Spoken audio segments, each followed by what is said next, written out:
Chapter 55, Essence Wells. Vouette, I'll need you for this, Ryland commanded. Vouette paused, glancing at the frightened cluster of children behind her, some lost, some horrified, all of them expecting answers she didn't have. Confusion churned in her chest, but before she could make any sense of anything, she felt it. The pull. Ryland's power reached for her through worlds, a force heavy and inevitable, a gravity she had never felt from anywhere before.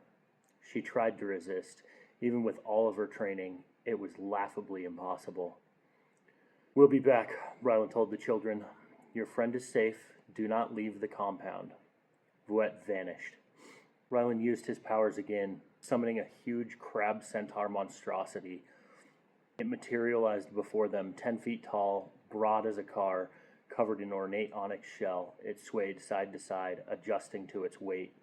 "Watch them. Do not let them leave," Ryland told it in a language no human would recognize. Then he vanished as well. He reappeared beside Vouette, both standing a few paces from Aaron, who rocked violently on the cavern floor, his muscles spasmed, body arching, jaw locked in a silent groan. The boy wasn't screaming. Somehow the pain had claimed him beyond the part of him that could make sounds. "Ryland," Vouette snapped, her voice sharp as a blade. Ryland offered her a gentle smile. Her fury only grew. "What have you done?" Despite Aaron's obvious suffering, she never looked away from Ryland's face. Her mentor, her friend, the one person she'd trusted to never use his powers that way, had just done it. "Easy, Vouette, easy," he said quietly. "I don't know what's happening to him. It wasn't safe to leave him in sanctuary." Vouette took a hard step forward and pointed at him. "The pole, Rye. Where did you get that much power? You do not impose your will on me like that. Not on me." Her voice trembled with rage and something deeper, hurt. Ryland dipped his head. "I'll tell you everything. Please calm yourself." No!" She shook her head violently. "No!" "Vouette."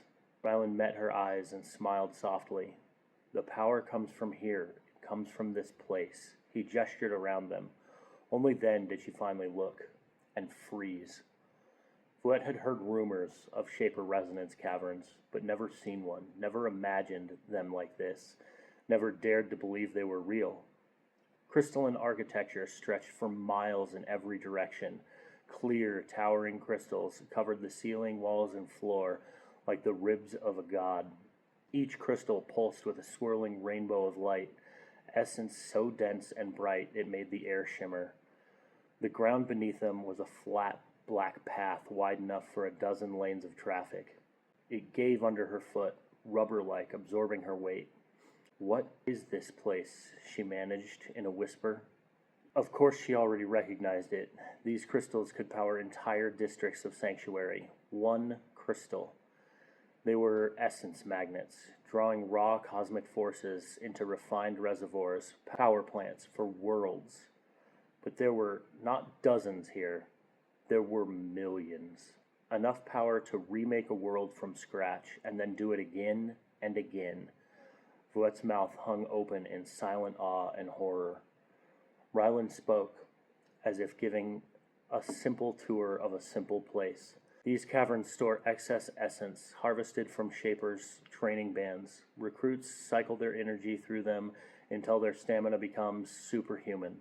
What isn't used is stored here, for the elite to use." Vouette's head spun. The cavern seemed to tilt around her.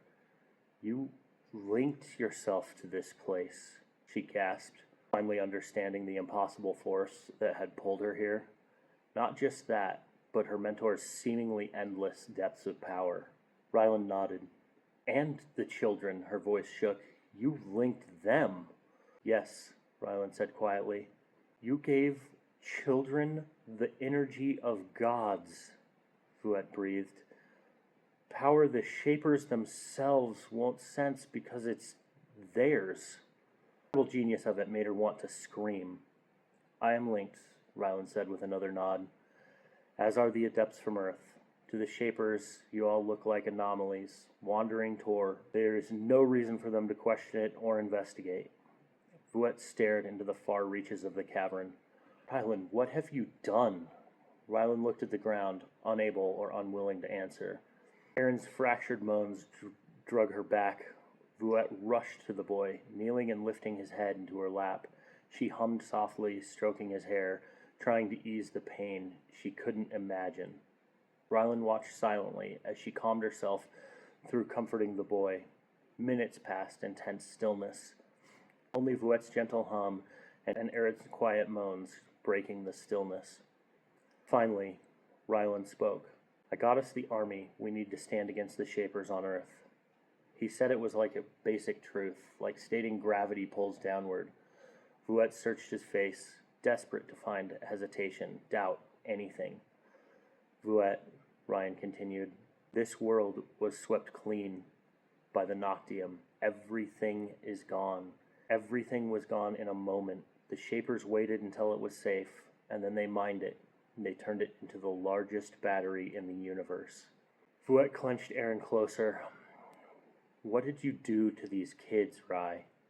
I linked them to the same source of power the Shapers use. I gave them unlimited energy. What's happening to Erin?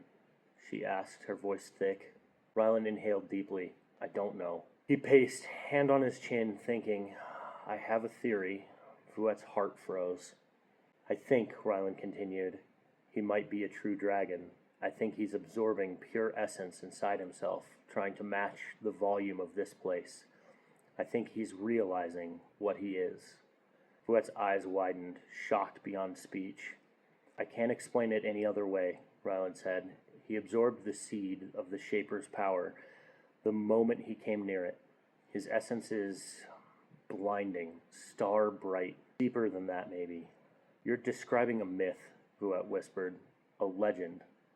Rylan met her eyes, and for once looked absolutely certain. It's a sign, he said softly, that we do have hope, that we're on the right path.